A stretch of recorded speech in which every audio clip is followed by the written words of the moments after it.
Ramapuram SHLP സ്കൂളിന്റെ അങ്കണത്തിൽ വിദ്യാർത്ഥികളും അധ്യാപകരും രക്ഷിതാക്കളും ഒത്തുചേർന്ന് നടത്തിയ കൃഷിയുടെ വിളവെടുപ്പ് നടന്നു. പയറും പാവലും തക്കാളിയും വെണ്ടക്കായും കോവയ്ക്കയും നെല്ല്, കപ്പ, ചോളം, ഇഞ്ചി, മഞ്ഞൾ തുടങ്ങിയ 58 ഇനങ്ങളാണ് സ്കൂൾ അങ്കണത്തിൽ കൃഷി ഇറക്കിയിരുന്നത്. കുട്ടികൾക്ക് വിഷരഹിതമായ പച്ചക്കറി നൽകുക എന്ന ഉദ്ദേശത്തിൽ ആരംഭിച്ച കൃഷി കഴിഞ്ഞ വർഷത്തേക്കാൾ മികച്ചതാക്കുകയായിരുന്നു PT അംഗങ്ങളും ടീച്ചേഴ്സും.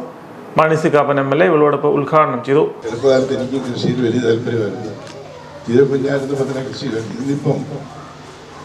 കുട്ടികൾ ലഹരിയിലേക്കും മറ്റും മാറിക്കൊണ്ടിരിക്കുന്ന ഈ കാലഘട്ടത്തിൽ അവരുടെ അത്തരം സ്വഭാവങ്ങളിലേക്ക് പോകാതെ ഇത്തരം കാര്യങ്ങളിലേക്ക് ശ്രദ്ധ തിരിച്ചുവിട്ടുകൊണ്ട് ഒരു വലിയ മഹത്തായ സംരംഭമാണ് ഇവിടെ ചെയ്തിരിക്കുന്നത്.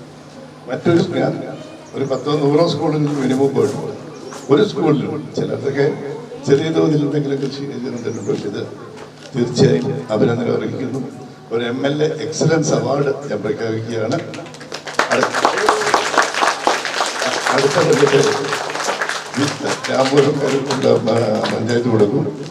അതിനുള്ള ചെയ്യാനുള്ള പൈസ. കുട്ടികൾക്ക് മധുരം നൽകിയ MLA കൃഷിത്തോട്ടം സന്ദർശിച്ച് കുട്ടികളുമായി സംവദിച്ചു. സ്കൂളിൽ പുതുതായി ആരംഭിച്ച സ്പെല്ലിംഗ് ബി കോമ്പറ്റീഷന്റെ ഉദ്ഘാടനവും MLA നിർവഹിച്ചു.